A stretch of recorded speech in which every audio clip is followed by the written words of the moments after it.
Phantasm? Is it a nightmare?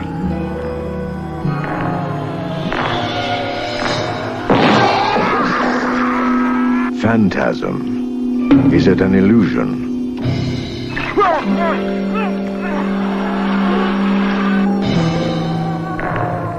Phantasm.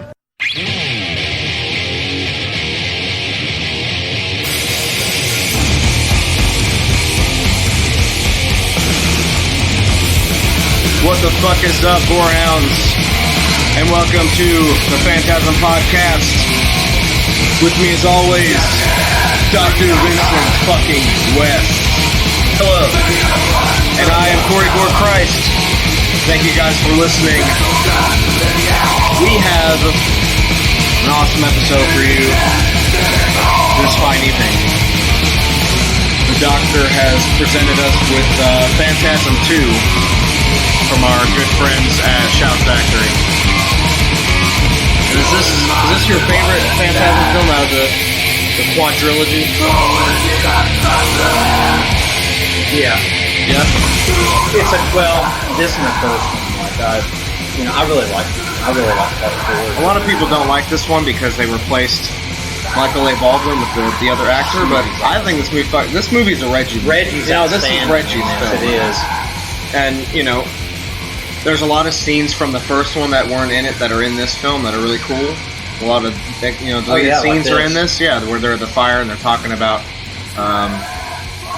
Jody dying or whatever, which is awesome. I mean, this Phantasm, for those of you who don't know, that's my favorite franchise. I mean, it's my favorite horror movies. Angus was a fucking genius. He wrote fucking liner notes for the damn Beatles. I mean, that guy was an awesome dude. We lost him last year? Yeah. I mean, Gunnar Hansen, those are two. No, it was this year. Oh, he died this year? Yeah, it was January. It was right around the time we lost Lemmy. Yeah. Right, well, and fucking Gunnar Hansen. And Gunnar, Gunnar and Angus go. I mean, obviously Lemmy, that's a different conversation, but for the horror world, Angus Scrimm and Gunnar Hansen, that's huge. Those are two icons, yeah, those for sure. That's like Chris Lee. Phantasm's always been a sleeper, but in my eyes, that's one of the. If you're a real horror movie fan, you know what Phantasm is. Yeah, these aren't cheesy. This is quality. This is good stuff. I think these are actually scary films, and it's like since these movies, no one's tried to touch like the Undertaker, style thing. I mean, he's the fucking Undertaker of horror, and that's it. That's all there is to it. I remember seeing this at the theater, and there were quite a few people there. I was surprised. Of course, this was a fucking matinee when this thing came out. Yeah. So, and what was also fun about it was the first film and this film. To me, the first and second film. And I like the fourth film. The third film I like okay. I was wanting another Phantasm film so bad that in '93 when the third film was straight to video, I loved it just because it was another film. But obviously, it didn't have the budget. This film definitely had the biggest budget. Yeah. I mean, they went all out with this film. Oh yeah, and it is. It's a Reggie film. Yeah. It really is. It's and I like the guy. I know it's not the same guy, and I'm not really. Do you know the reason why? I actually don't know this. Why was? I asked Don himself, and I forgot what he told me. But we should look that up. There was some kind of a contract thing, or I think Michael was doing something else, and they couldn't get him at the time, but they were doing the Phantasm. Because James LaGrosse is the one that's in this, right? Right. Yeah. He was in Point Break. Yeah, there was something, or they wanted him to look older, and he wasn't something. Yeah, I would look. I honestly forgot what the reason was. That was. But I mean, this film it's all Reggie. He's getting pussy. He's fucking triple barrel shotgunning the shit out of these fucking gnomes. These little, fuck yeah. These little Jawas. July 8th, it was in the summer of '88. Nice.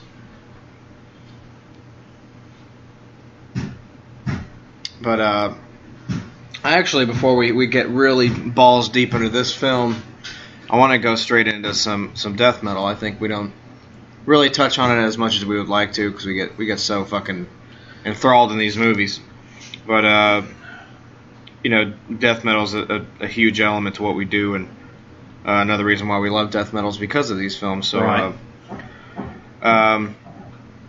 Actually, talk about some releases I'm anticipating. Stuff in the future. I know. Today is. Well, here's something we can talk about. I think this is valid. We both, and we got it early, we both have the Scream Bloody Gore reissue. 2 different versions. Yes, you have the 3-disc edition of the CDs, and I got the cassette that was limited to 100. And, of course, I'm sorry for all the hammering of the nails, but It's fun. I'm not worried about it. there's construction on the lower apartment below me there. They're crucifying all the people that didn't pay rent. So, but yeah, your copy is limited to 2,000, the 3-disc edition, which actually comes out tomorrow. But if you pre-ordered it, you got it early. I got mine like a week ago. That 3-disc is gone. Yeah. And the cassettes, I got the last cassette. How cool is that? I got number 100. Because it's not numbered, but it said there was one left in stock, and I tried to fucking order it like 100 times. I was like clicking on it really hard, and then when I went back to look at it, it said out of stock. So I got the last cassette out of that, and I thought it was pretty cool. Never will open it, but that comes out tomorrow officially. But for those of you that pre-ordered that, will already have it. If you haven't, it's gone. So sorry. Also, the new gruesome Dimensions of Horror EP comes out tomorrow. If you haven't checked out any of that, it's fucking awesome. It is good. They put it up on for streaming, and that is a killer fucking record. It's fucking Matt Harvey from Exhumed, and it's killer stuff. It's to the ode of death, of course. So them coming out at the same time as both on Relapse is pretty good. Good stuff. And another thing I'm anticipating that hasn't come out yet, it comes out next week, comes out on the 27th, and it's Catalepsy's new record, Gravenous Hour, or Gravenous Hour, whatever. It's Russian death metal goodness. Heard of them. Brutal death metal stuff. It's pretty awesome. Bands like Abominable Putridity and Abnormity. I fucking love those bands. Russians, they know how to slam. They're really good, just brutal stuff. Their drummers go a million miles an hour. It's just good shit. And if you want to hear anything from the new Catalepsy, they put out a song called To the Lords of Nile, and that's streaming right now on Revolver, which is weird. All Revolver does is put out fucking Mudvayne and Korn still. I don't know where they fit in Catalepsy, but it's on their revolvermag.com, and you can listen to that track. So that's pretty awesome. More power to them for that. And also, not really death metal, but still awesome, DRI's putting out a new EP next month. Cool. June. That's awesome. And it's the first thing they've done in like 15 years or something. A long time. It's called But Wait, There's More, and you can pre-order it at store.beercity.com, which I guess is their website is Beer City, which is pretty funny.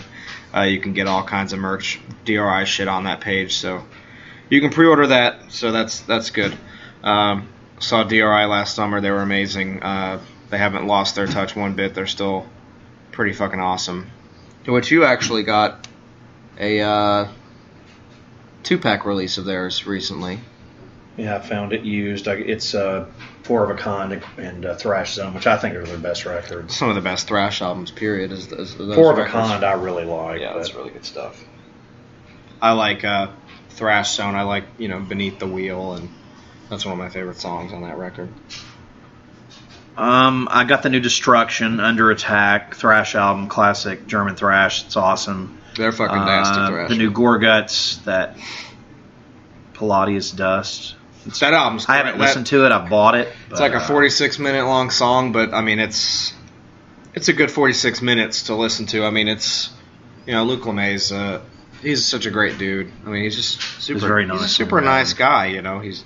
But for him to play that kind of music is crazy, because when you meet him, he's like, yeah, man, yeah, okay, cool. And then you listen to his record, and you're like, Jesus Christ, he sounds like he's gonna rip my fucking throat out through my anus. again, this is not death metal stuff, but I still want to plug this stuff because it's stuff I'm excited about buying. The 6 Feet Under. The new Graveyard Classics. Yeah. There's a lot of good merch for that. It's like it's Maiden and Priest covers. Yeah, it's awesome. And they have they're streaming one of the covers right now. I believe it's the Murders in the Rue Morgue, the Iron Maiden cover. Which, if I'm not mistaken, which has been covered quite a bit, but it's Landfill that we met from Cannabis Corpse. He actually played on this, I think. Yeah, because he was telling us about it last year, and the damn thing wasn't even like a year. It's like over a year later, and now we're hearing about it. We went and saw Black Dahlia Murder with Iron Reagan, and he was, of course, he's in Iron Reagan also with Tony Foresta. That's in Municipal Waste, and we just got to talking about him and his relationship with Chris and how he did the last record, and the doctor here was like, why haven't you guys toured that fucking record? And basically, Chris said he was kind of, insecure about it. The last 6 Feet Under record is, in my opinion, the best thing they ever did. Like, I really like it. Like,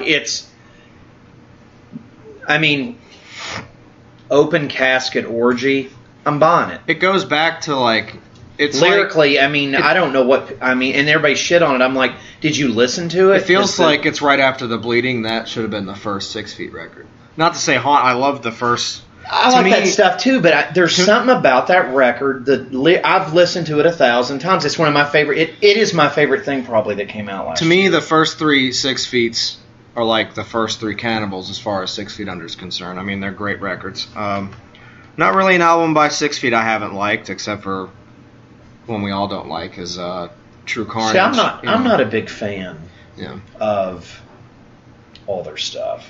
Yeah, not all of it. It's hit or miss. Like some of it I like and some of it I don't. There's always a song I can appreciate on his records, and lyrically it's good no matter what. But I like the Alan West stuff when Alan West from Obituary was in the band. All that stuff was really good, the early stuff. But that last one was so fucking good. And when we were asking Landfill about it, he was telling us how they were working on a new album that's supposed to be covers of Judas Priest and Iron Maiden, which is what's coming out. Yeah, and so I guess he is on that record because he was.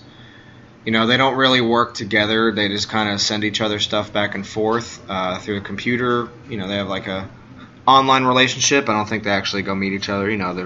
Because Landfill's from fucking Virginia, and Chris Barnes lives in Florida. So and here's the new Destruction. When did this come out? Friday. Yeah, it's new. Damn, it's bitchin'. The album art's really nice. Another thing I want to plug, and I have before on a previous podcast, I've actually listened to this record a couple times. The Abnormality Mechanisms of Omniscience is pretty cool. Chick vocalist, she's pretty fucking brutal for doing death metal stuff. I actually like it. I'm not a fan of Arch Enemy because I think they're fucking stupid, but I do like this Abnormality band. It's actually pretty good. And I'm not sure which member it is, but one of them's wearing a fucking Gorgasm shirt on the back, so cheers for that. Oh, yeah. Another thing I want to plug, this isn't out yet. I'm buying the shit out of it. This is not death metal, but it's arguably a tie for my favorite artist besides Dio. There's a Motorhead live album coming out called Clean Your Clock. There's also a Blu-ray for it, which I'm buying as well. It's their last show in Germany. Yep. Right. And what's off that tour? I think it's comped. There's some video online of one of the songs. It was pretty awesome. But to close with this, and again, not death metal.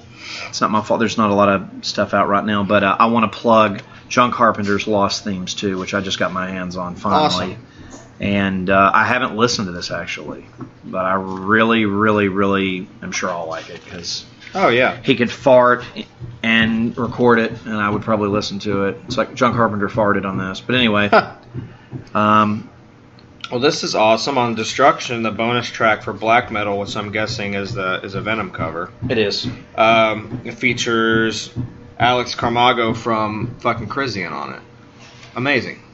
It's fucking awesome. I love those guys. This actually has a Crisian feel to it. Just the the cover, kind of. It's pretty cool. And then, of course, you got the dude on the back just flipping you off with the... It's got, you know... He was so nice when we met him. He's German as fuck. Well, it was funny when we met Schimner, when we met him... Iron Cross ring, you know, he's when German Jens and I met him, a friend of ours, when we met him, when they were touring with Sepultura, these kids thought we were in Destruction. And Jen started telling them that we weren't. So I was you like, do no, look like you're ran, German and in Destruction. We just ran with it. So we sat there and posed in pictures with the vocalist for. I mean, who wouldn't do that? That's Destruction with these kids. It was pretty funny. So they thought they met the whole band, and they just met a Canadian and the actual band. But. And who did you see them with? You saw them with Sepultura, which was fantastic last year. Sepultura. But it was great, and it's like my favorite shirt, my Destruction shirt. It's got a lot of people don't. It's just Destruction logo with a bullet belt on it. A lot of people don't like Derek, and they want Max and Igor. But I mean, that's that's Anders' band, you know. So it's but yeah, Destruction. That record's pretty. So I mean, again, it's not death metal, but I really dig it. And, I like the new Sepultura stuff. And also want to point out that they've reissued 3 on Osmos, if I'm saying that right, Records. They've reissued 3 of the classic Angel Corpse albums, which I'd also just bought. Fuck yeah. And nothing extra on them, they just reissued them, which is great to have them in print, physically be able to buy them. Angel Corpse is playing shows again, so that's awesome. But they reissued Exterminate, Hammer of Gods, and The Inexorable, which are arguably their 3 best records. So, I want to read a lyric here from this new Destruction, in case we haven't sold you yet on this fucking record. But just reading some of these song titles, that's part of what catches my eye with these, extreme metal records is, besides the artwork that always fascinated me, brought me from horror geek to the metal universe, is the song titles themselves really sell. It's a selling point for me with anything. So, Getting Used to the Evil sounds like a good one. So I'm going to read you just a brief part of this. It says, depraved, we have adapted to the beast, enslaved to the brutalization feast. Deserted, ethnic borders are no more. Perverted, we are addicted to the gore. How fucking awesome is that? It's thrash or death metal or whatever. That's some death metal fucking. Well, lyrics, Sodom and Destruction, I think, have influenced Slayer and. Yeah, and just death metal anyway. Well, I think they're. You can't have death metal without thrash. Well, yeah, but I think these guys have I don't think they've really ever put up. They're like Vader. They've never really put out a bad record. That's ridiculous. That's. Best lyrics I've read in a while. That's really good. So yeah. Actually, wanted to plug. They're going to be playing in Atlanta in December. I'm going to go see them. So I'm assuming we'll both. We're going to see them. Yeah. But it's Under Attack's the new Destruction album. This version's got 2 bonus tracks on it. It's on Nuclear Blast Records. You can get it probably at destruction.de. For Deutsch for all the people that don't. Go on online. It says this thing's available physically. If you like to, I buy physical stuff. You got to, man. But anyway, this record is supposed to be available lots of places, and apparently locally for us anyway, it's not. But which is sad. It's special. I did get it. And awesome. I got it for $10, which is fucking awesome. Yeah, that's definitely get the one. I don't know if they have multiple versions, but that one's got standard. Okay, so it's the 2 bonus tracks come with it regardless. Well, the U.S. version. I don't know if it comes with that in Germany, but awesome. There probably is some cool European version. Yeah, they got a black metal cover with Alex from Crisian. That's pretty bitchin'. So definitely a selling point also. And the doctor on his cell phone has this background image on his phone he just showed me is Roger Moore with a fucking lightsaber dressed as James Bond. That's the best of both worlds. I just thought you think it was. It's where do you have a lightsaber? Like you're into that. That's cool. I love Roger Moore, so I pulled that. I thought you think it was funny. Roger Moore is a Jedi. He's the one that taught Obi-Wan. It wasn't Yoda. For those of you who don't know.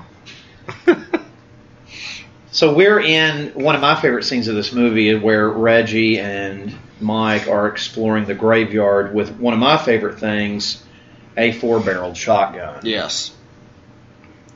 Or is it 3 barrel? No, it's 4.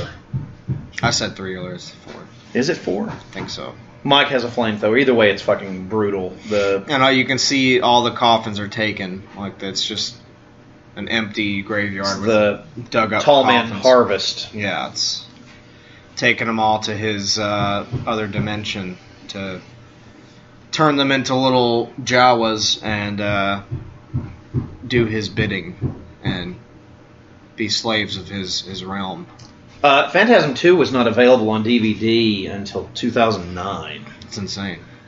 Because it says here there's some distribution problems for it. Which is cool with this. Now this Blu-ray comes with a DVD, correct? It doesn't? Because they released a DVD version separately. That's correct. That's what they did. And then they started doing the DVD Blu-ray stuff after this film. So I guess this was a... Well, it just got its own release. Yeah. This is just the Blu-ray, but... This is just a turning point. The best parts of the film right here, they're... I mean, either way, the guy that plays, he's just a badass in this movie. This is just a great film. Even if it's not Michael Baldwin, it's just a great film. I mean, if you're going to be that much of a Todd ass about it, you're always going to have somebody who has to bitch about something. It's like, right. This is a great film. Sit and watch it. If you don't like it, then just turn it off. I mean, I don't like movies without original characters, but you still got Angus, you still got Reggie, you still got, everybody. It's just not him. But it's just for this film, but the guy does a great job of it,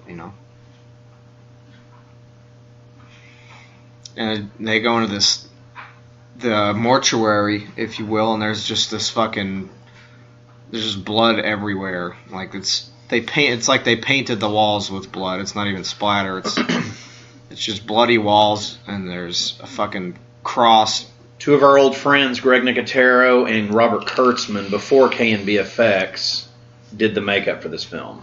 Amazing.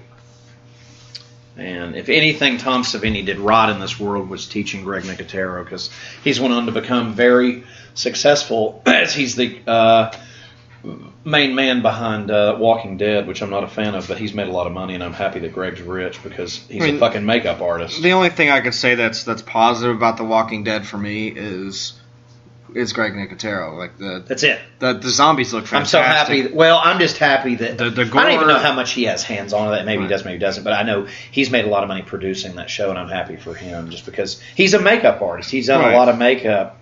If you haven't seen the stuff he's done, look him up. It's pretty damn impressive. But the zombies love look good. The naked. The gore is great. Here's something I love. The part right here. There's a girl in the morgue here, which later is alive and fucking Reggie. Did you ever notice that? What? The girl laying on the table there is the girl that's fucking him later in the film. Yeah. That's funny. Which a lot of people, they notice that or not. It's kind of cool. This Blu-ray we're watching came out on March 26, 2013. You want to hear something funny? The guy, James LaGrosse, that plays Mike in this film, he's in the new Point Break movie that came out last year. Yeah. That's hilarious. Well, he's in the original, too. Huh. That's funny. He's Gromit or not Gromit, but, what's his name? Does he play the same character? No. Okay. Roach. He's Roach in the original Point Break. He's a cameo as an FBI inspector at the beginning of the remake. Which I think I'm the only person on the earth that liked that Point Break remake, but whatever. I like a lot of stuff. I don't know, I'm weird. The stuff I like is not necessarily always good, but I end up finding a way to enjoy it.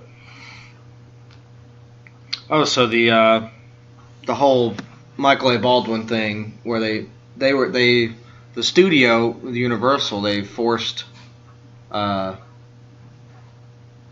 to recast Mike. Okay, this makes no sense. That's what happened. That's why he's a different actor in this film, because they were forced to recast him. I want to make fun of somebody here. Scott Weinberg, you work for FearNet. You called and I'm quoting this, the Phantasm sequels indecipherable and too weird to understand. Hey, fuck you, Scott. Now, you know what? That means you're stupid. That's what that means. Well, if you can't understand... Don't have a site called FearNet and make fun of the Phantasm sequels. If you can't understand what's going on with this, then you're a fucking hipster dipshit. Well, this is a quote from this guy. It's right here.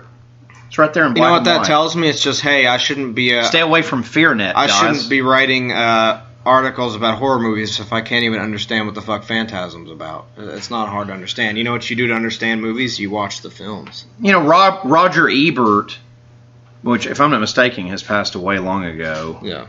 He gave this film 1 star, so fuck you, Roger. Straight to your grave, buddy. I mean, those guys only liked stuff that Tom Hanks got naked in and, Brad Pitt has to like pinch his nipples and they'll like the movie. If the movie's 3 hours long and doesn't even have a fart, then they're gonna like it. But if it's anything past a drama, there's not a person like listening to us right now that would say that this movie's bad. I've never met. That's disgusting. That's fucking nasty. He's got that fucking nasty demon face coming out of her fucking back and talking to her shit. I mean, well, that's the part with it's the tall man, just gory and looking like the Thing. He's like, "You play a good game, boy." It's one of the best lines in horror movie history. Is that right there? That quote. And then Reggie flames her up. And they're total badasses. They're like a whopper. They're both the whole movie hunting down the tall man, trying to kill him. It's cool. But no, I mean, I don't. And I'm not trying to pull punches here, but it's like, Oh, we're pulling the punches. How do you work for, a company? And it's fine you review stuff if you don't like it, but how old are you there, Scott? Are you 2? you a tween? I mean, I saw this bitch at the theater. This movie's fucking awesome. I'll defend this film to the death. I think it's very good. And honestly, I've never met a Phantasm film fan that didn't like this film. Well, he's obviously not a Phantasm fan if he can't even... Because I think this film's genius. I really do. I like this film quite a bit. It took him like 10 years to write. There's a lot of pressure on Don to make this film because he didn't have any plans to keep going with it. And the studio was on his ass, and they were like, "Hey, you need to write this film, and let's make another one," because I guess they thought it'd make money at the time, or the studio just wanted to see another Phantasm film or something. And it took him so long to make it, and this was the result. He did a very good fucking job with it, even though he had all the pressure he had. He took his time, and he fucking did a good job with it. It's great, I think. I mean, I don't know what people want. To even be mean about it, it's just like, what are you expecting? I mean, I don't go into things, I'm not going to bring up what this is, but Corey and I were talking about on the phone earlier before we started recording today about a film franchise that's got shit on this year, and I don't even want to go into that, but my point being, it's like you're always going to have an audience out there somewhere that likes something, that even if people don't like it, Like the two of us have no fucking interest at all in that... and I'll really let Corey go on a rant about this here. We'll swap rants today, but but either way, films get a bad thing. They get movies come out. There's some movies I don't like, and folks out there you guys don't like, or Corey doesn't like, or we both hate, or you all hate, or whatever. But there's still an audience for something. So to me to work for a horror company and throw this film under the bus is just silly. But that's this guy. This Scott Weinberg guy's probably also going to go watch that new Ghostbusters film and say it's the best thing he's ever seen. Yeah, I'd led you right into that. Well, I just led Corey into the danger zone, into the alley of doom. Basically, my thing is nowadays people are trying to genderize things, if that's a word. Make everything gender positive and stuff like that, but it's really the opposite. You don't have to make everything, oh, well, they're all dudes, and the only girl in it, of course, was a secretary. That's like, well, what about fucking Dana Barrett, Sigourney Weaver? I mean, she was a badass in that film, and she was one of the center points of the film. Of course, she was a love interest, but she was one of the main characters, and was the story centered around the Ghostbusters was her. And she was also the first client, and Dana wasn't an idiot. She was a very smart person in the film, and she just got possessed. I mean, it's not like it was purposely, oh, they should have had a girl as a Ghostbuster. It's like, well, you know what? They broke the race barrier first, and they had a black dude as a Ghostbuster, so eat a dick. It's like they can only do so much. They can't have Bill Murray and Ernie Hudson and a female Ghostbuster, and an Asian Ghostbuster, and a Mexican Ghostbuster. It's just like, it's not like that. It's a film. It's art. It doesn't all have to be gender specific and racially specific. It's just a movie, and that's the way they casted it. I think it was perfect. I mean, the new one is only there because it's a female thing, and that, it has to offend you. And that Paul Feig guy is a fucking chode, and he's he's just a classless fucking director. I never liked any of his movies. All that Hot Pursuit and Bridesmaids had some funny scenes in it, but it's just I'm surprised this pro female thing, and he thinks he's Bill Nye and Doctor Who the way he dresses. It's just like, dude, you're not making Hollywood any better by making your pro-gender films. It's like, I don't care if you're a feminist and eat at Cheesecake Factory and go to your book clubs, whatever the fuck you do, but it's not helping the genre any. And to remake something like Ghostbusters and completely wrap a fucking dental dam around it and cut off all their nuts is stupid, you know. So it's just a movie that no matter what, even if you made it with more dudes in it, that's not the point. That shouldn't be touched. Some things shouldn't be remade, especially that. Yeah, like Phantasm. Like Phantasm, Jaws, anything like that does not need to be touched. It's there. It stands the test of time. You don't need to reintroduce it into the audience because you know what? Yeah, or Star Trek, of course. Anybody. Star Wars, I get because it's not a remake. It's right. They've done. It's episode 7. That's cool. I'm not going there. When you remake stuff, Texas Chainsaw, surprisingly, the remakes were okay. You know, horror movies, it depends because we the two of us like the not to cut into there with you, but I wanted to point this out. We're huge fans of the 09 Friday the 13th, and a lot of people fucking hated it. Was great. I think it's fucking fantastic. I loved it. And if you think it's bad, go read about what they're putting out shortly, because it sounds like shit. Harry Manfredini hated it. He said word for word that it was a turd. And that's also because they didn't even ask him to do it, and, you know, I'm sure he had some resentment with that. But he said he tried to watch it, and he just couldn't watch it. But he, you know, I think he has a different taste for horror than other people do, because, you know, he is Harry Manfredini. I mean, I'm not saying that I like that 09 Friday the 13th. I don't think he likes any. You know, I don't think he likes modern style stuff, which I don't either. That I didn't like the modern, you know, the modern feel of the new Friday the 13th. But you know what happens? They all die, and that's the best part. That's why. I don't know. I thought Derek Mears was cool. I liked it. Yeah, Derek Mears did a great job.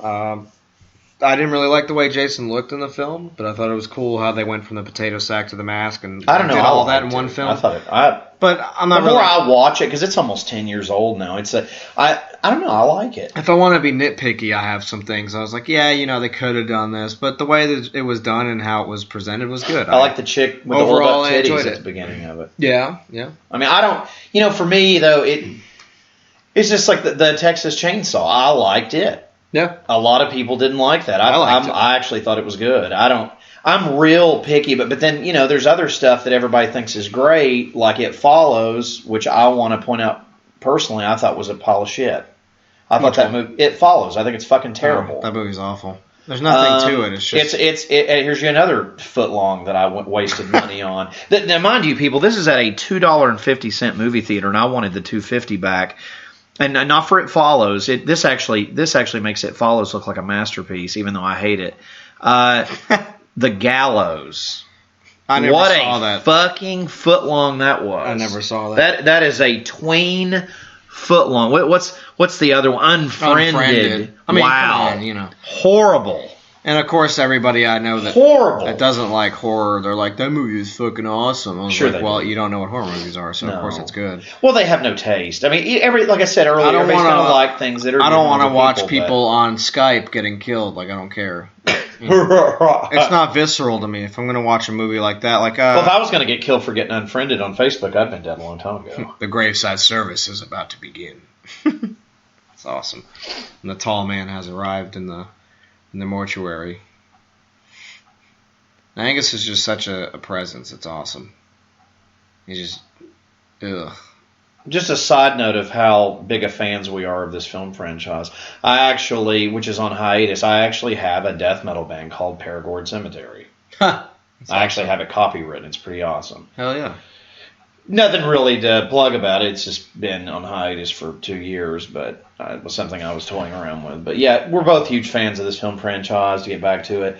I don't want this remade. I don't even want to get into discussing that because it just makes me want to projectile vomit. But just leave it the fuck alone, you know? I've really delved into it, and JJ's not. He's just doing the restoration, as far as I know. He's not remaking. Well, see, I've not heard anything else about it. I don't even want to talk. It just makes me ill. Which I want a restoration of. For those of you that don't know, I want J.J. Abrams to die in a fucking car wreck. Yeah.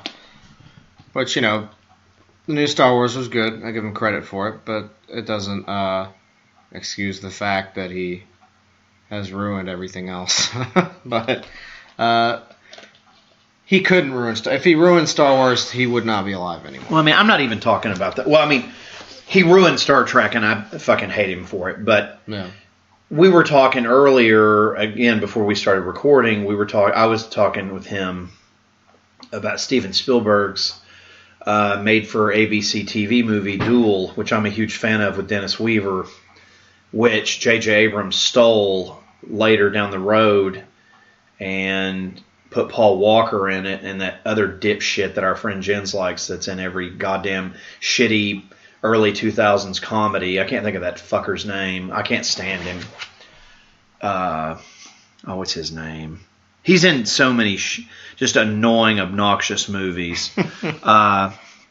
Steve Zahn. I fucking hate that guy. Oh, God. Anyway, it's Paul Walker and Steve Zahn, and they're being chased by a truck driver, and it's like, wow, you stole this from Steven Spielberg. You're such a fucking genius, you fucking hack.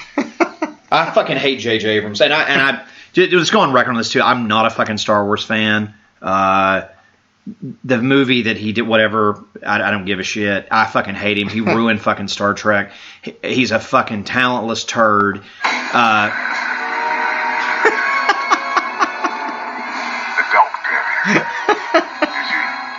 Sorry. Fringe, you fucking stole from fucking X-Files. You stole from Chris Carter.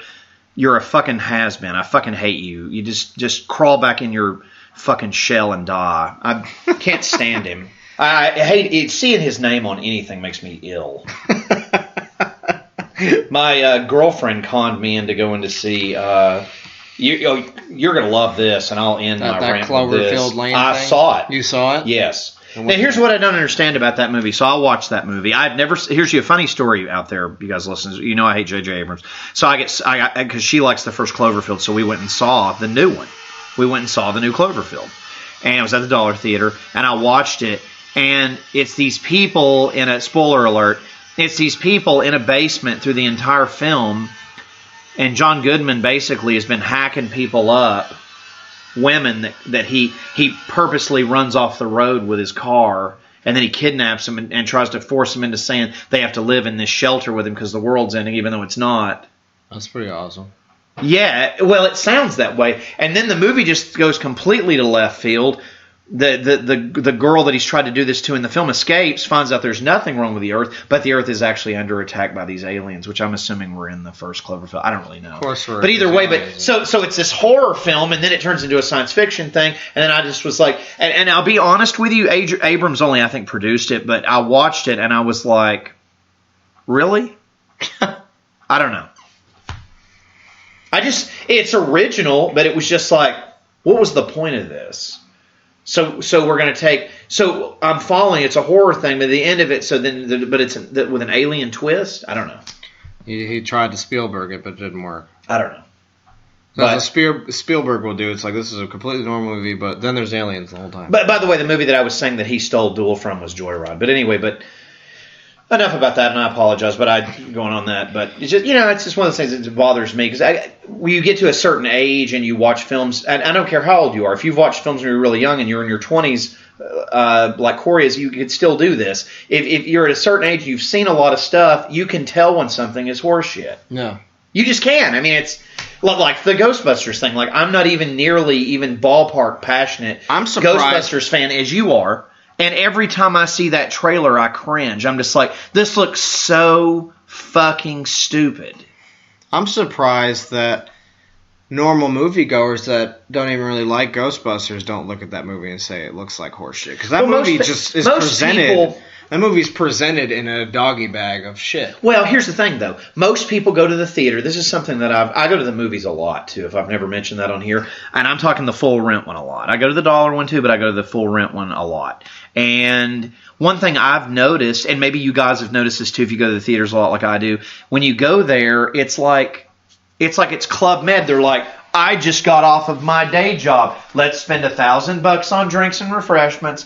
And that's assuming they have kids or don't. And they just go see anything. Yeah. And they're swapping that card. And that's great for the movie business. And I'm glad there's people out there like that. But I can't just watch anything that's on. I can't either. I can't even do that. I can't even do that flipping through channels on the fucking TV. I can't do even on Netflix. I have Netflix. And I was kind of weird about Netflix for the longest time. I'm actually a big fan of Netflix now. But it's one of those things where it's like, just because it's on there and recommended doesn't mean I'm going to watch it. Well, yeah, I figured. Like, everybody's tried to get me to watch Daredevil, and again, I'm going off subject here, and I'm not even going to go into a rant about that. I haven't watched it, so I don't know if I would like it or not, but I'm not going to watch it just because I'm not going to watch it. If somebody tries to cram something down my throat enough, I'm just going to be like, no, I'm not watching it. Like those Ninja Turtle movies they're doing out. I have no interest in seeing those. There's lots of stuff that comes out. I have no interest. That Independence Day 2 or whatever, no thank you. Oh. I'd rather eat my own shit out of the bowl. I just don't. No thanks. I'm not interested. I'm not interested in your X-Men Apocalypse. I'm not interested in Ivanhoe's. Whatever people want to watch. It's fine, and y'all like this stuff, and you want to go see it. It's great. I'm not going to go see it. Everybody's going to go see different stuff. You know what the other thing is? People are really. Seems like they're open-minded, but they're really closed-minded because people are impressionable and they'll just go watch anything they're told to watch. So it's like, hey, that's what I'm saying. It's like Club Med. It's like, hey, give me that hot dog, give me them nachos, give me some popcorn, and they're sliding that credit card, and they'll go see X-Men 58. That's their bit, or Fast and Furious. They just 39. get out of church and they're like, Independence Day 2's like the Hunger Games 3. Let's go. Right. And then they go just because they saw a preview for it. They're like, that looks pretty good. It's like, why? It's new and exciting. It's new. It's going to be good. It's made completely on a fucking computer, and Bill Pullman's there dressed as the president for the first one. It's like, where's the draw for an actual movie in this? It's not there for me. So, because I actually pay to watch movies I want to see, not movies I'm told to see by ESPN or whatever. But a lot of people don't. I think a lot of people just go see stuff because they see a they're on commercial. A date. They're trying to play with their girlfriends. Hoo-ha. Yeah, they're wanting to fucking, or get hot French kissing and get jacked off in the theater into the popcorn bucket. I don't know, but all I know is I'm not dropping that kind of coin on stuff. And then, here's another thing. Corey and I went to a premiere beginning of this month. I'm not even going to get into that. But we go to I will get into going to it, though. But there's these fucking tweens and dipshits and... it's for me. It's like going to a music festival. This is something I've not went into a whole big thing about on here. Hey, bands we love out there, fans, whatever. If y'all dig going to see multiple bands at a festival setting, I don't. I just don't because I don't know. It stresses me fucking out. Like going. I understand why bands enjoy doing it, and I understand why, or maybe they enjoy doing it. I don't know, but. We'll find out, but ask some folks. But and if fans, if y'all dig it, that's great. You get a package bill. You get. I just don't like it. I just don't. I don't know. I would rather just go like this coming Monday. We're going to see Hate Eternal and Vital Remains, which we're very excited about in Atlanta at the Masquerade. Great venue, but that show's not really stressful to me. But if it was like it's a club show. Club shows are more my thing too. But these festival things, I just can't get into it. It's impersonal to me. It's very impersonable, and it just stresses me out. There's all these people. It's like, I'm Metal's biggest fan. One more thing I want to say. And the doctor is still in, guys. But this is very brief. It's one sentence. You're in 100%. Metal is not a fucking brotherhood. It's also not a talent show. No. But it's not a brotherhood. You all take what I'm saying with a grain of salt, but it's true. It's not. I've never felt like anybody had my back or was my pal in metal. Well, we're not firefighters. We're fans, But do you know what I mean? They always try to pack this thing off like not necessarily death metal, but they just metal in general. They try to generalize and say it's this big buddy club. It's not a family. And you know what? If you're trying to invite me to that family, go fuck yourself. I don't want to be a part of your fucking family. I've got my own social issues with stuff. So does Corey. No interest. I have no interest. I have my friends that I care about, but I'm not your fucking friend or your family at a show. The only people that I see at shows when I go, typically, especially when he and I are trying to talk with some of these artists and stuff, are assholes. And it's, And I understand. True story. We were trying to talk with this band, and I'm going to leave the band out of this, so they don't get upset with us or whatever. But this dipshit just walks out of nowhere and starts talking about fucking deathcore. I hate fucking deathcore. I hate your fucking fan base. And me and you have this is always an issue with me and the doctor. Every show we've ever been to, there's always one guy. And two or three. Usually it's just one. It only takes one to ruin a crowd. But they always have like a craft beer And they're only half done with the one beer they've had all night. But they've had 50. And they're already trashed. Or they're acting like they've had 50. We were talking to this band, and this was also, this was in Atlanta too. This is our venue, which is our stomping ground. Yeah. And this guy walks up while we're talking to one of the band members, having a good conversation, and he walks up out of nowhere, and he's like, "Korn got me into death metal." First thing out of his mouth. We were talking about like Van Halen or something crazy. We were just having a good conversation, and all of a sudden he's just like, "Korn got me into death metal," and we were like, and be more specific. What? To be specific about this guy's wearing a fucking Skeleton Witch shirt, which is not a death metal band. And a swoopy haircut. And talking about Whitechapel and all this other stuff again, which is not a death metal band. And it's like, you know what, man? It's like, and we'll be perfectly frank about this. There was no death metal on the bill of what we were saying. No. I don't even, but we were there, and again, that's why I'm leaving the bands out. This has nothing to do with bands, but we're there, and I'm like, I just wanted to ask this guy, it's like, A, why are you interrupting our conversation? And B, don't drink if you're just going to be an asshole and walk up and butt into people's conversations when no one gives a shit what you think, especially when about it's Korn. Completely irrelevant to what we're talking about. We're like, yeah, man, Eddie Van Halen fucking shreds, and he's like, I like Korn. I know. Like, what? And I'm like, well, there's a UFO over there in the fucking background. I mean, he's like, really? Are they listening to Slipknot? It's like, dude, it was just really stupid. It's like people just want to die. I think, So that guy is probably the one that's like, man, it's a family, man. We go see Five Finger Death Punch. It's fucking death metal. And we go watch Skeleton Witch and Aim on Amarth and death metal. It's like, you know what? You can go do what you want to do and watch what you want to watch. Right. Go to your shows that you want to go to. I'm not with you on that. Right. We're not in your family. You may love, Cloverfield Lane and Skeleton Witch or whatever you do, but it's like I don't. So therefore, we're not family. It's not. If you are. There, people listen to this out there, whatever, and I will say this to you. This is straight from the doctor, and I think I speak for Corey too. You guys are our family. And we're family. You want to come up and meet us? That's fucking awesome. We would love to talk to you. This kind of one of the reasons of doing this podcast is to reach out to fucking people that are like us. If you're out there, you know what, man? Fuck yeah. I'll buy you a beer if I've got the money. But come on up. But. That's what it's about.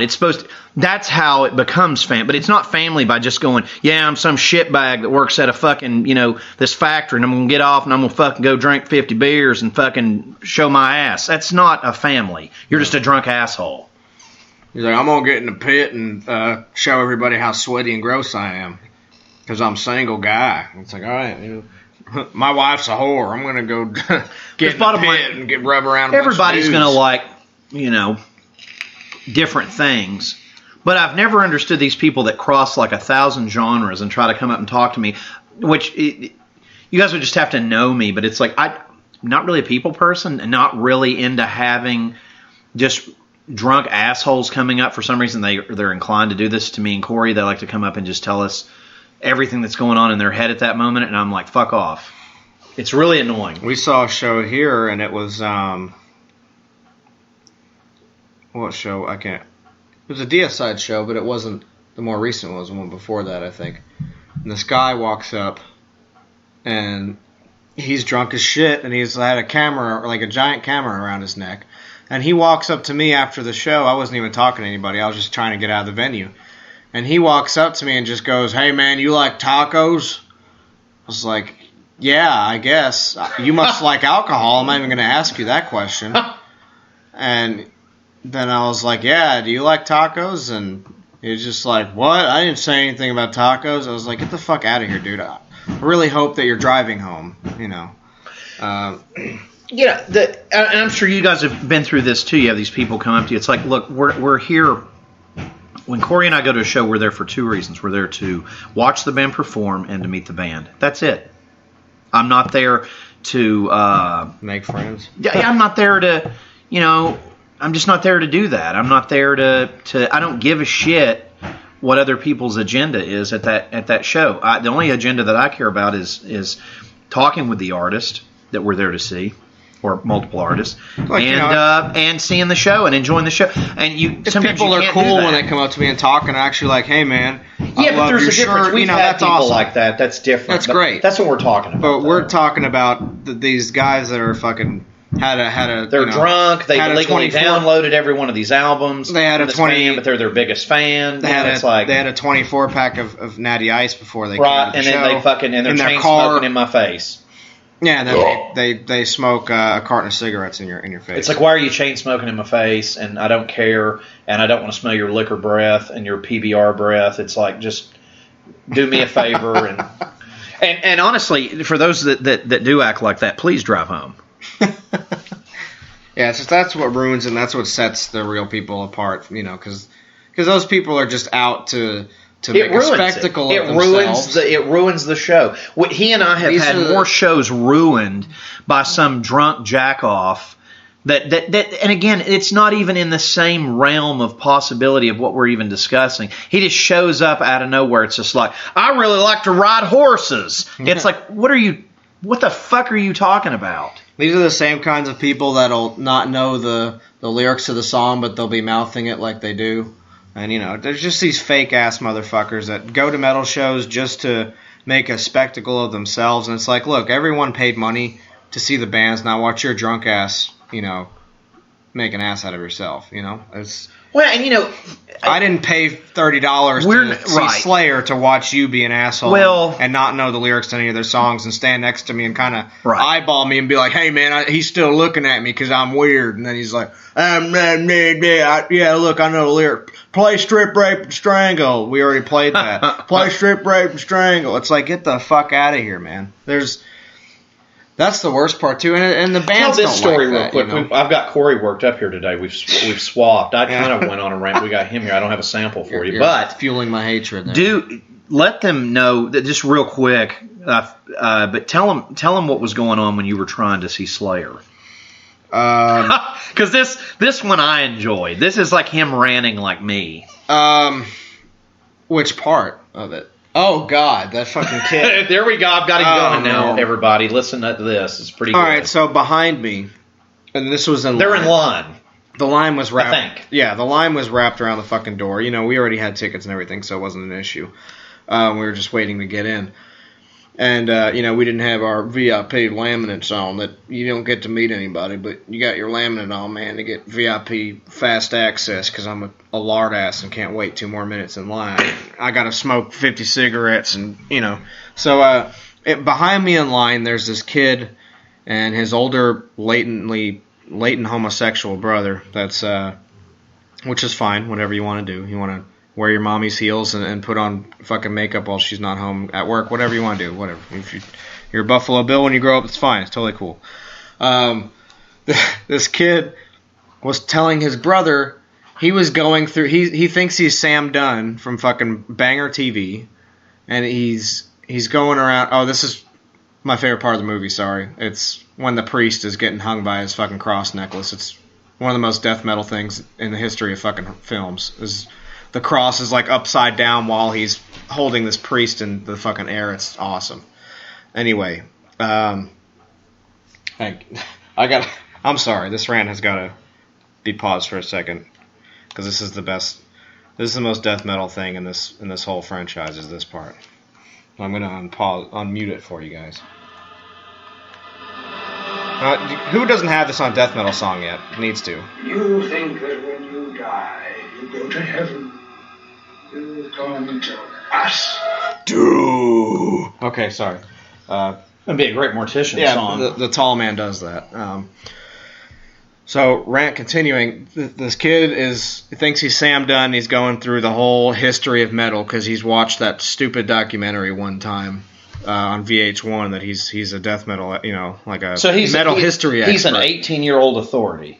Basically, like this kid knows his stuff, apparently. So this is what he does. His younger brother, I guess, has never been to a metal show before, and he's going. Now, which one was the know-it-all? The older brother? The older brother. Oh, okay. That was 18. The one that he's like, hey brother, watch me masturbate. This is how you masturbate. He's a fucking weirdo. So he's the little kid is cool. He's got a Kiss shirt on. It's pretty vintage. It looks cool. I was like, hey man, nice Kiss shirt. And then bam, I'm in the conversation. And I'm like, fuck. And so this kid's like 18 years old. He probably doesn't have a job or any of that bullshit. There's no sense of reality other than metal injection. And he goes, he's going through this fucking bullshit with his brother, and he's like, yeah, now Slayer was originally, this is seriously what he was saying behind me, and I thought my girlfriend was gonna perform a human sacrifice. She was freaking out. Because she was like, can I like put my cigarettes out on his forehead and like just drive it down to his fucking penis? It's like, yeah, whatever you want to do, This is exactly verbatim what he was saying. It's like, yeah, Slayer started in 1982 with Jeff Hanneman and Dave Lombardo and Tom Araya. Yeah, Jeff Hanneman and Dave Lombardo and Tom Araya and just like Tom Araya and Carrie Queen. And they made an album called Show No Mercy, and it featured the tracks blah blah blah blah. And I would have fucking. He was just going on and on and on, and I was like, this kid just has, couldn't you have this conversation when you're driving from your trailer park to the show? I mean, come on, or your mom's condo. He was trying to impress you with his vast knowledge.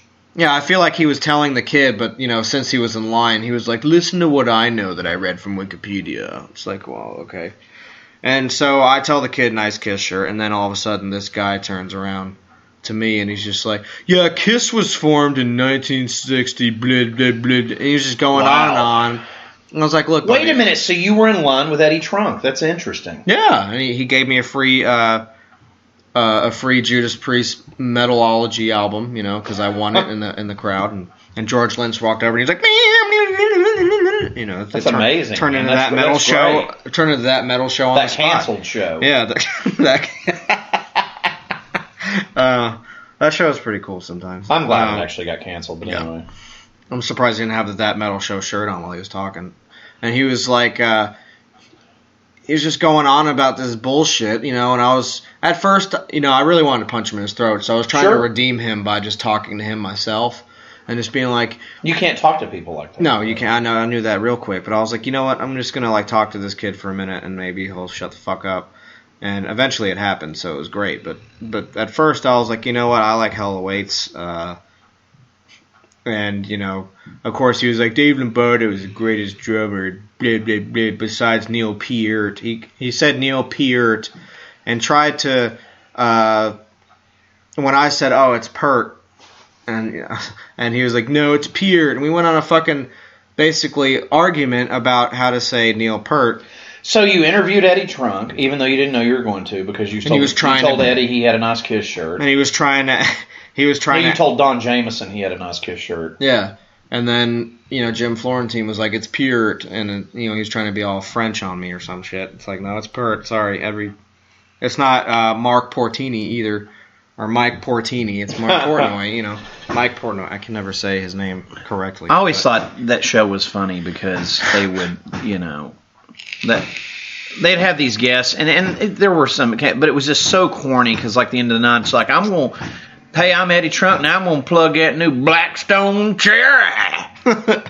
It's like, fuck this show. It's time for our extreme movement. And I'm like, what's your extreme movement? It's like, we've got the new fucking Slipknot. And I'm like, well, I'm going to go have a bowel movement that's more extreme than that. And they're like, let's have a, this is A Trunk right here. It's like, let's have a thrash off. Jim and Don, you guys put your favorite, which thrash bands are the best on top. And of course, Taliki's number one. No, and then it's, this is what Eddie Trunk does right here. And then Eddie Trunk's going to put his final word. So it's like, what you got, Jim? He's like, I got Megadeth. And then it's like, what do you got, Don? He's like, oh, I got Overkill. Pretty awesome. And then Eddie Trunk's like, I got Mr. Big. Good night. Have a good night, guys. Credits roll. It's just like, what? What the fuck is that? That's every time. Okay, here's the reality of that. He interviews King Diamond and he asked him about Tesla. It's like, right, what the fuck is this? It's this. No, here's what it is. Here's what it is.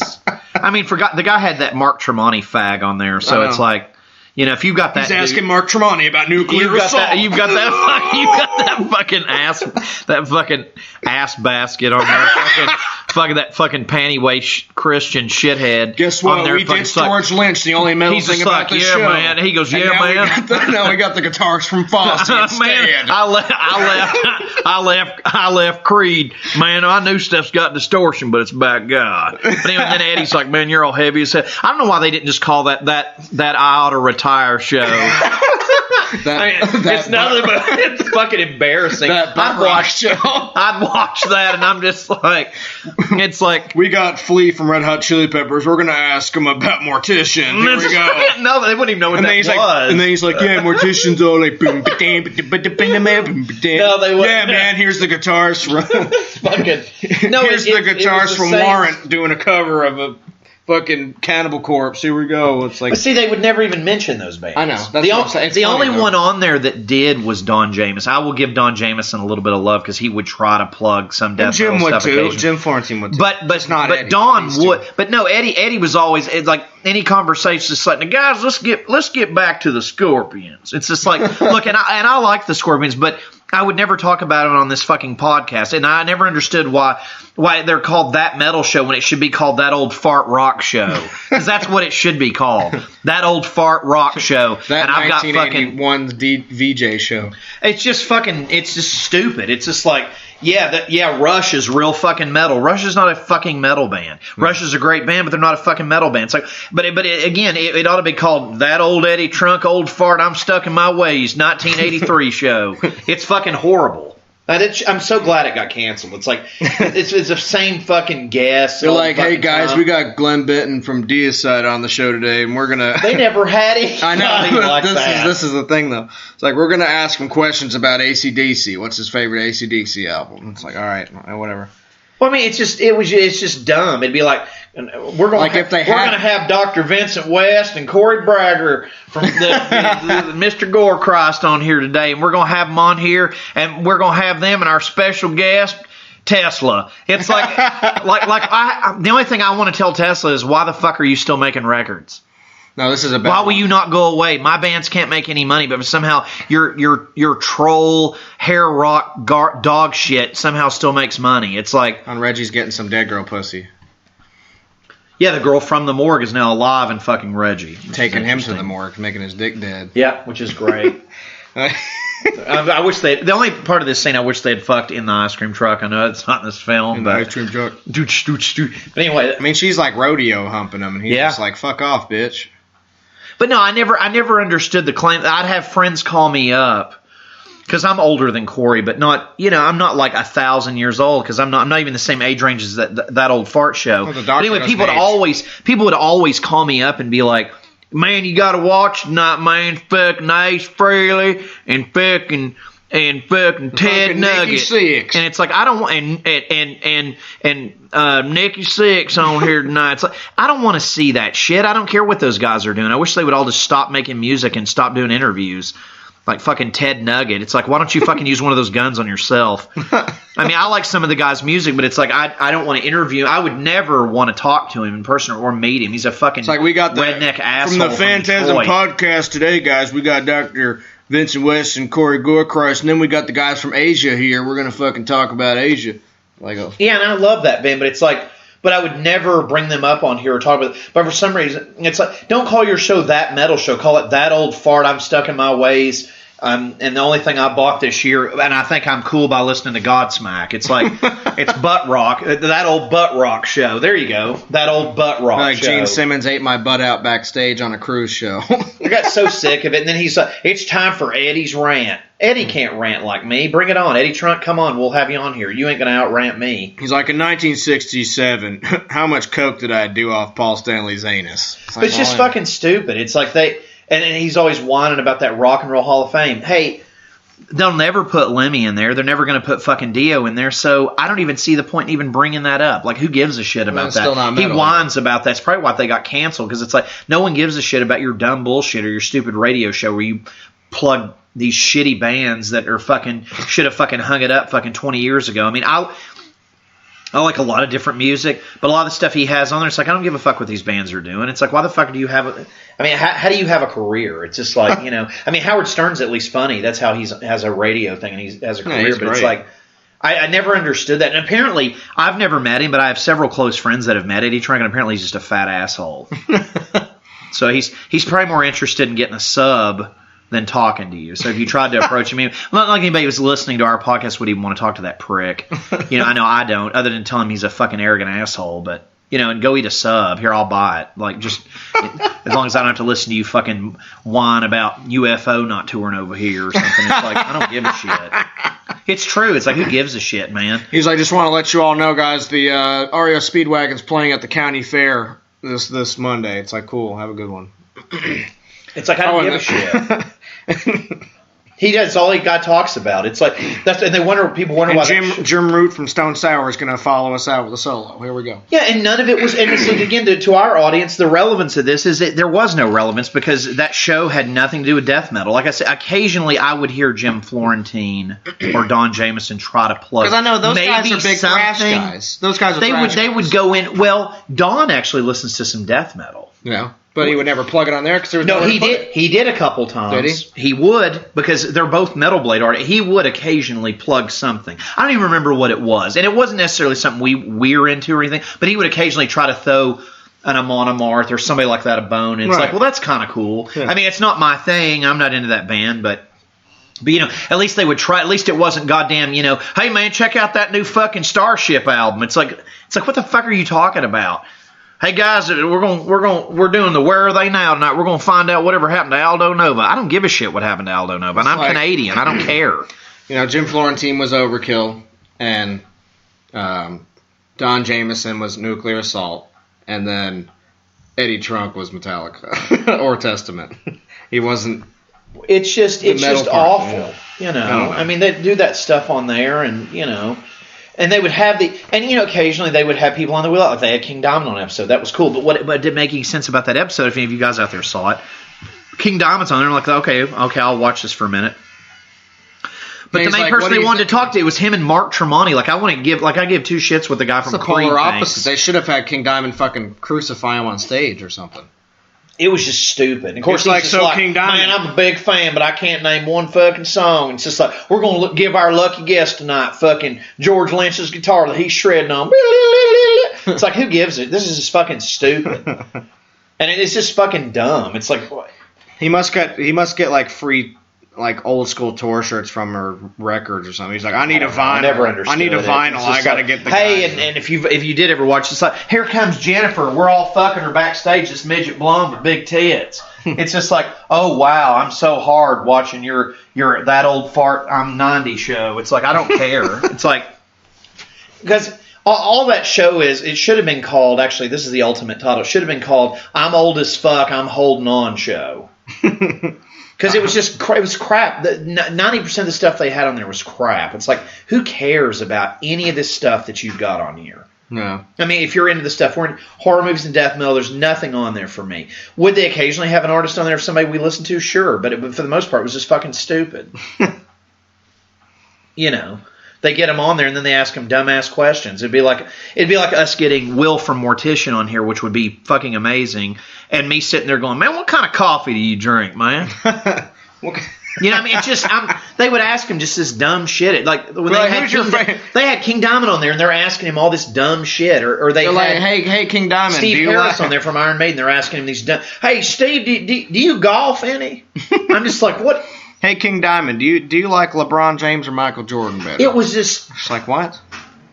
I mean, that could be funny as a comedy element. In our heavy throwdown tonight, we're going to discuss what's heavier, load or reload. I'm just like, what is this turd show? Now it's time to rank. No, Eddie, the only thing that's rank is your breath in this show.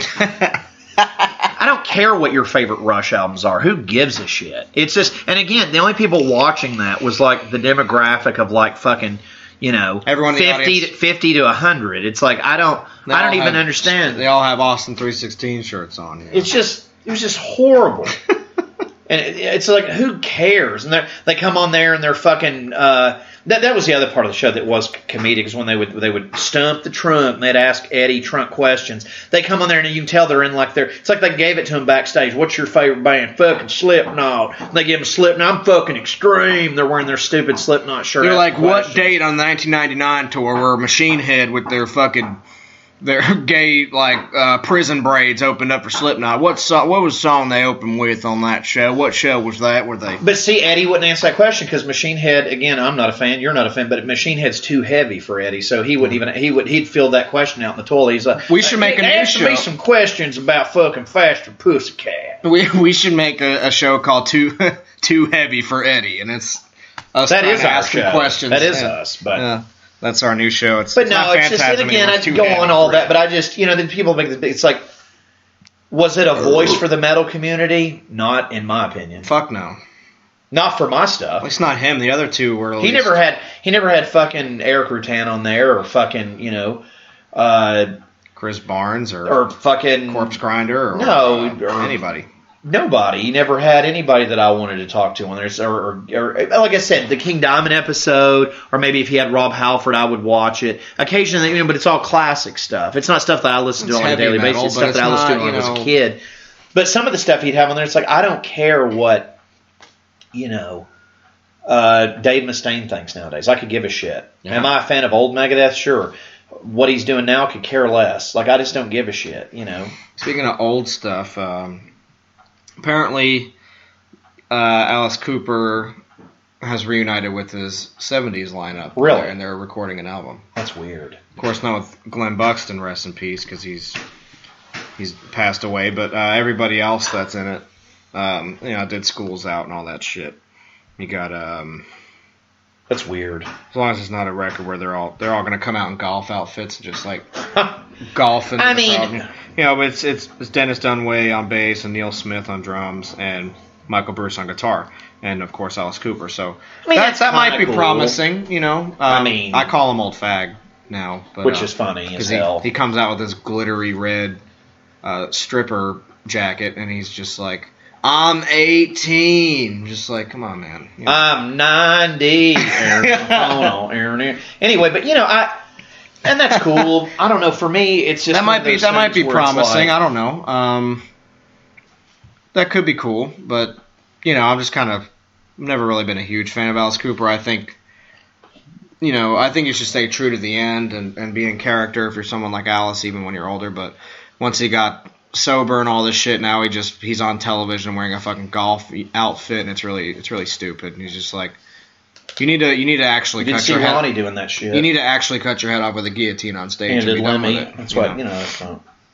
Yeah, Lemmy was Lemmy, but it's like Alice Cooper we know was a character, but he had himself, and then on stage Alice was a character. Well, bottom line, here's the whole thing with Alice Cooper. So I'm a fan of when he was an alcoholic. Yeah, and I was a fan of Dave Mustaine when he was an alcoholic. Same. Yeah, totally.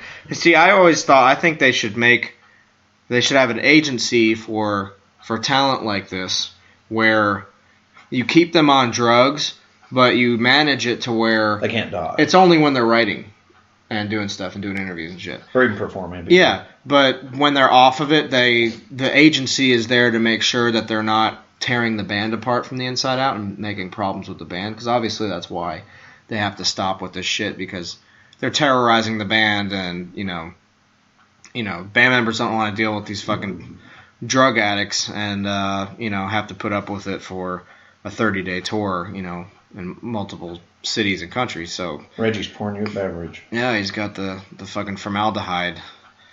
He's doing some embalming in the crematorium. It's pretty awesome. He's like, get embalmed with this shit. That's what he said.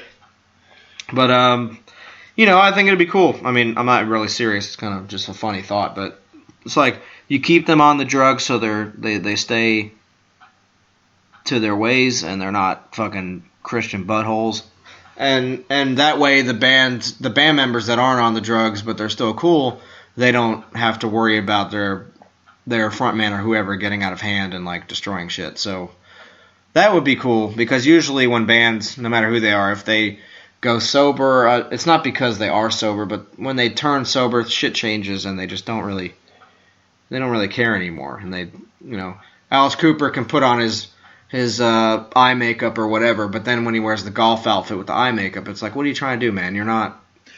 Alice Cooper's not supposed to be human. He chops his head off on stage and shit, walks around with giant Frankenstein monsters.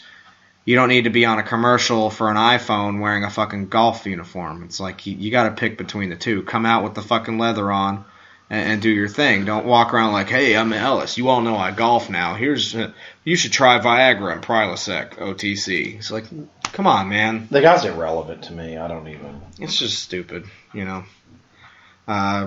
Stay true to your shit. Lemmy was always dressed the same, always went to the same fucking bar. I mean, he was who he was, and he was real rock and roll, and he was real metal, you know, and so was Dio. And, you know, Alice Cooper's going to go out fucking golfing. He's going to have a damn heart attack on a 9-hole, you know. And it's just lame. Sorry, guys. I'm trying to get this corpse dismembered. Now, they're about to fucking cremate this chick, too, and she's just smashed this fucking... I'm trying to get this... I can't get this woman's head off. He's got smashed in the nuts with a shovel, this fucking mortuary goon in here. No, he's getting cremated. And you would think he's kind of like he's kind of like the tall man, probably, this guy, where he's got like the fucking yellow ooze instead of... Reminds me of Halloween 3, too, where he's got those like fucking fake goons that he's got with him. Totally. And they're just like... They're like cyborgs or something. It's pretty cool. Like these things that he made himself. But I don't know. We kind of went off subject with that, but it's just, you know, the thing with death metal is there's no gimmicks. It seems like a gimmick to people that don't like it, but when you actually delve into it, it's like... It's raw. It's real. In the end, these guys are horror movie fans. They're into fucking nasty shit. They're there to offend people, and it's and what even they the ones enjoy. that aren't, they're into extreme music, and they enjoy it. And, you know, you're not going to see, you know, the guys from Malevolent Creation walking around in bowling, you know, bowling jackets and shoes and going bowling on TV. You know, you're not going to see that shit. If they go bowling and they dress up and shit, that's cool. That can be the Malevolent Creation Bowling League. That'd be awesome. But, you know, they're not going to represent themselves that way to anybody because they're real people, and you're always going to have these, you know, that's why death metal has always been cool. And, you know, it's not the people now that these modern death metal people, some bands try to dress in their, you know, flannel shirts and their nut huggers and beards and stretched out earlobes and all this shit, you know, and stuff.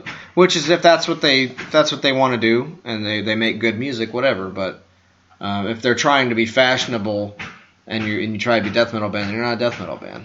You know what I mean? I don't know a death metal band that dresses like that. So. That's what I'm saying.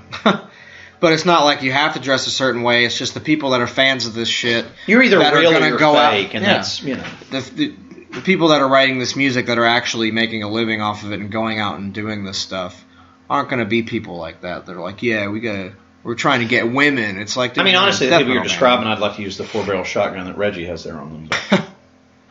He's got this gas mask dude that had the coffin earlier. This movie's just fucking...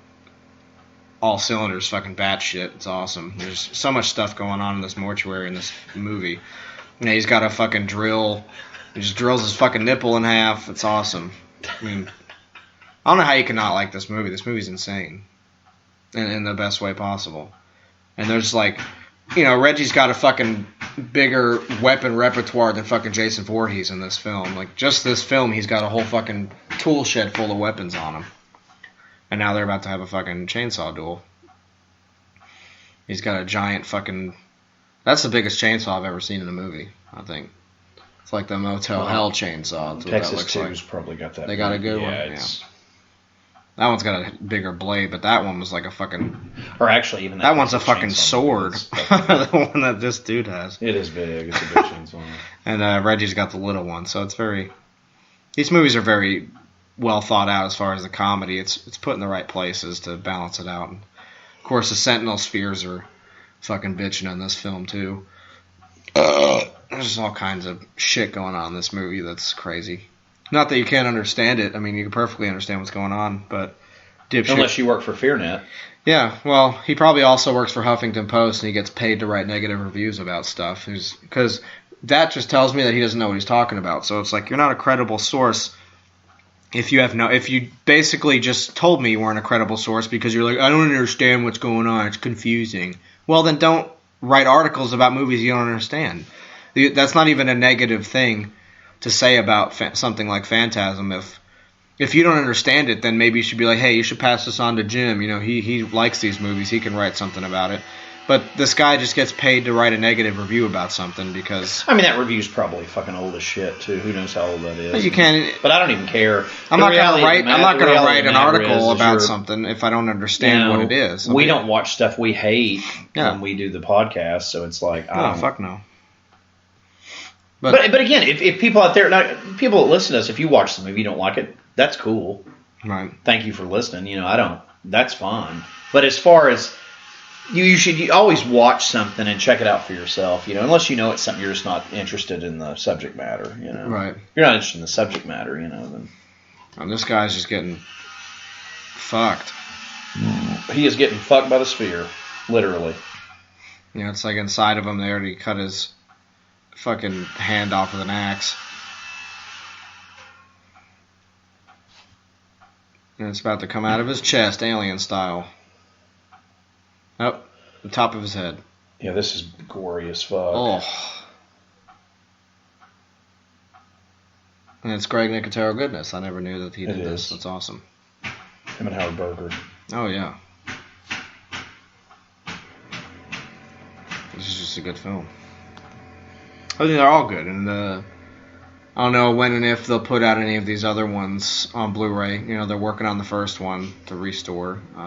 With the doctor's favorite I would person. think now I'm betting that Scream Factory puts these out. Yeah. Or Arrow, so. It'll be one of the two. Now speaking of Arrow, they have a really good release coming out. And of course there's the scene where they pull this guy over and he's got the Sentinel Sphere in his mouth, like razored out. It's pretty brutal. Looks like a ripped open cunt. It's awesome. Arrow's putting out a film called Bloodbath. I think we talked about it on the last podcast, if I'm not mistaken. But what I didn't know about that film is there's 4 different versions of that movie. I did not know that. And because they just released the details for Bloodbath today, the actual release, and they're putting out all 4 versions on that disc, and they all have different titles, but they're all the same movie. They were just released and cut differently. There's one that was cut really hard, and it was for television. Of course, this movie's like 68, I think, or something. It's got Sid Haig in it. There's an interview with him on there about the film. There's a TV version. There's a drive-in version where it's like the one that's the least cut. It's actually really weird. Really, I don't know if it's gory or what, but it's more of a drive-in style grindhouse movie. And the other 2, I don't know what the differences are, but one of them was shot with more scenes, one of them was shot in a different location or something. There's 4 versions of it, and they have all 4 packed into that release. There's a poster that comes with it. There's 2-sided artwork like they like doing. The Stuff had very beautiful Chainsaw artwork. to the Nuts. Yeah, that one's good too. So the Bloodbath is pretty stacked and it looks good. It's Roger Corman goodness, and it does sound cool. They restored all 4 of those versions and packed them into this release, so that's going to be a good one to get. I believe it comes out next month. It comes out. No, it's this month. It is May, in the end of May. Okay. It's next Tuesday. Wow. Okay. Well, definitely go pick that up. That's going to be. I mean, they just did a lot of work to put that out, and I think it's worth buying. It's a black and white film. It looks great. And you got the 4-barrel just knocked out all these. I need that at shows, I'm telling you. Yeah. And just fill it with piss. Hey man, do you know? Speaking of which, I saw a guy. It was that same Slayer show with that kid. I didn't really finish that rant. Long story short, that kid, after he was trying to tell me everything about Slayer that he pulled off Wikipedia. All music. Yeah, all music. I told him, I'm mostly a death metal guy. I think Slayer has highly influenced that genre. He was like, I don't like death metal, because I was like, you like Carcass? He was like, you know what? I think Carcass, I don't like death metal. I think death metal's stupid. It's all rare. I was like, yeah, well, I love that music, and Carcass is gonna make you want to leave, you know. Which I don't really consider Carcass really death metal, more grindcore, more in the subgenre area. But Carcass is still pretty awesome. But as far as Slayer, it's a different story. Slayer's Slayer. They were the whole reason I went to that show. But yeah, I was like, well, I hope you leave during Carcass because you're not going to like it. He's probably on his phone like, no, Carcass was formed in Manchester, UK. You mean Caracas? Yeah, Caracas. So I just basically pissed him off, and I was like, well, I'm a death metal fan, so, you know. You know, Arrow's also putting out, we mentioned because I brought him to his attention that I like stuff that he has no idea what he's talking about in, so. Yeah, so he's not going to pretend. No, right. He was like, well, it's pure, and he just left. And I was like, cool, have a good night. Enjoy the pit. They're putting out Microwave Massacre, which I'm really excited about. That's great. I've never seen the film. It's disgusting. You've seen it? Yeah, it's great. I want to watch it. I've never. It's a golden oldie. I'll keep it until, you know. And then Shout Factory, not the Scream Factory line, but Shout Factory's putting out John Carpenter's made-for-TV Elvis movie with Kurt Russell, which is the first thing. Awesome. Yeah, that's the first thing he worked with him on. It's awesome. That's the precursor to Escape from New York. If you're a horror fan or a Carpenter fan, fucking pick that shit. Oh, I'm buying that shit out of it. I love. It's actually pretty good, and I like Elvis too. So. Well, it's just cool seeing, you know, Kurt doing anything.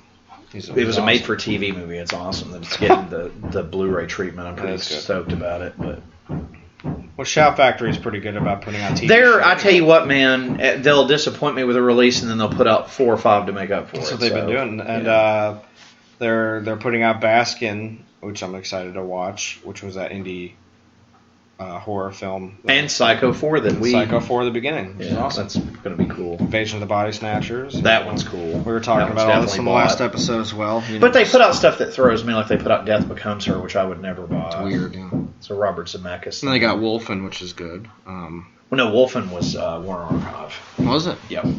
What was the other one they put out then? It was Bad Moon or some shit. They put Bad Moon they're putting out, which I'm buying that. Yeah. That actually is good. Yeah. And here in this film, we're towards the end. This is where in the embalming room they find the inevitable, the little canisters with all the bodies and the thing that goes to the another dimension, like the prongs or whatever. And you can see the little portal. It's fucking awesome. You can see the little creatures in the canisters there, just waiting. People can't see this, because where we're broadcasting, we actually have a portal right here in the room. We do. We never use it though. We don't use it. Only Toodles uses it. He does use it. He uses it to go to the bathroom. Our dog uses it whenever I can't, whenever I can't take him out. He just goes through the portal and. It's good for me because if I want to drink and get loaded when we record, I just use the portal to go home. Right. That way I don't get a DUI and don't worry about any tickets or anything. And it's pretty cool. Reggie's usually inside the void talking to me, like walking me through it, like don't look at anything. And he's like the bartender from The Shining when you go in there. He's already got the alcohol ready. This scene's pretty cool though. This is what it looks like when I'm going through. Oh, it's pretty gross. You see all these oozing midgets coming out of these canisters, and it's really hard to walk around because it's so windy because of all the beer farts. The tools of the trade, if you will. The tall man's found his weaponry. You don't see him use weapons too much usually. He's very hands-off guy. He likes to use his mind to kill everything. This film and the first film, I think, are the real deal. Oh, I do too. They get pretty interesting in 3 and 4, but I mean, 3 and 4 are okay, but I don't think they're anywhere in the same ballpark as the first two. No, the first two are batshit, and they're really horrifying. Honestly, they're very. Because 3's really campy. Right. It looks like it was made for TV. It does. And then 4, that's the one where they 4 is kind of artsy again. It kind of goes like. Or they have him in the painting and it goes back into his life. You see how long he's been around, and you kind of see the history of the tall man, but they still don't get it to where you actually understand where he came from, which is awesome because I think it's better. The mystery makes you wonder. You can't have all answers answered in a film, I think, to make it successful. And of course, he's got that fucking nasty, looks like banana pudding. No, it's mustard sprayer. Mustard spray. That's some French's Yellow No. 5. Yeah, it looks like O'Charlie's honey mustard coming out of his forehead. And of course, the tall man's so fucking strong that he just fucking flattened the Sentinel sphere like a beer can. That's always attractive. Yeah, and then just of course, he's made of fucking nasty insects and all this weird shit, you know.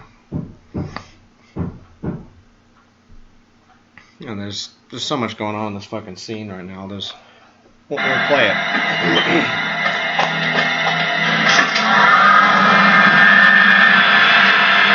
Now they're embalming the tall man.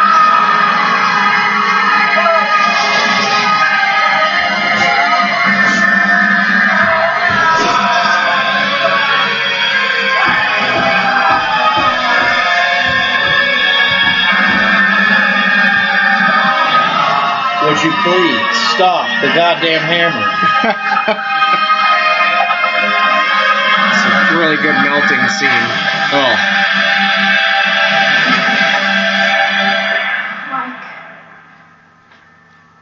Fucking brutal.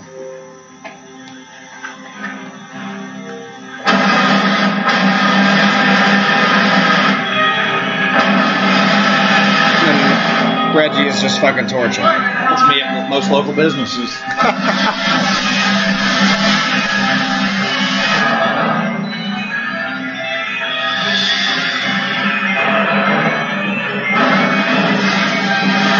So now, you're supposed to believe that the tall man's dead, but of course, you can't stop the tall man. And when the iconic Hearst shows up and this chick, Reggie's fresh vag, has come to the rescue to pick them up. But you know she was already dead, so she's not who you think she is. She still remember that part of the movie where she's totally some kind of dead chick like the one from the first one, that blonde. Right. You know, she was the tall man. You know, I will say this, there's never really any resolution to this film, is there? No. They sort of do in 3, but not.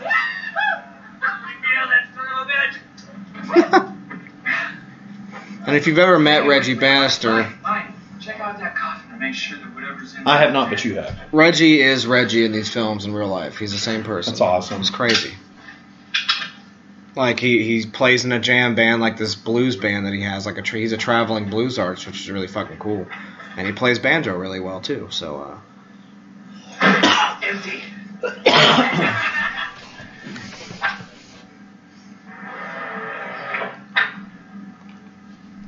Yeah, now it's time for the weird. Hey, babe, you could have run. But thanks for sticking with us. You know, I've been thinking about it. She rips off part of her fucking scalp. It's the morgue chick, I'm telling you. Yeah, it is. Because when they show her on the side of the road, it reverts back to her dead body. You know, so. Right, and in 3 it picks up right where this ends. Like he's laying on the street or something, isn't he, Reggie? Yeah. But he meets that kid, and because he didn't get killed. He's No. like had the hell beat out of him. Yeah. He was left for dead, but not dead, you know. Yeah, and then they're taken. He has to go find him and all this shit, so. Well, 3 actually is pretty good. It is. It's awesome. Son, this is not happening. We're gonna wake up. It's a dream. It's only a dream. No, it isn't. No, it's not.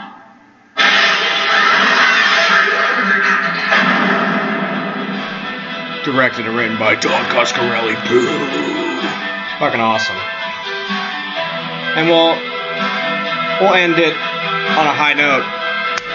So, thank you all for watching, and thanks to Don and everyone from Phantasm for making this film, because it fucking rules. And thanks to Angus Scrimm, the tall man, especially, for being so goddamn terrifying. And any closing notes for the Doctor? I don't know. This Blu-ray looks really good. I haven't watched it since I bought it, so I've only watched it like once. It's pretty awesome. I'm glad we watched it. It's a good one to kind of get this one on our belt of episodes. But, That's right. That's right. Yeah, check out John Carpenter's Lost Themes 1 and 2. They're pretty cool. And also that new Destruction record. It's pretty bitchin'. It's pretty good.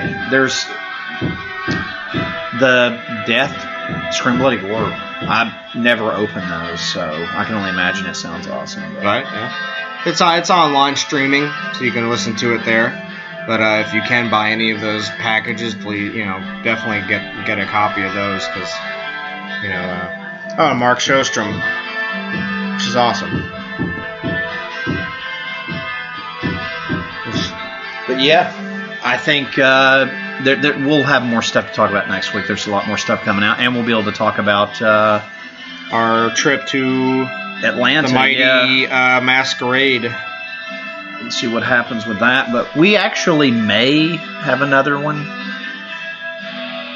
before we do that. I'm not sure. Are we going to try to do another one before? I'd say after Monday would be the next one. Okay. Well, we will definitely be back.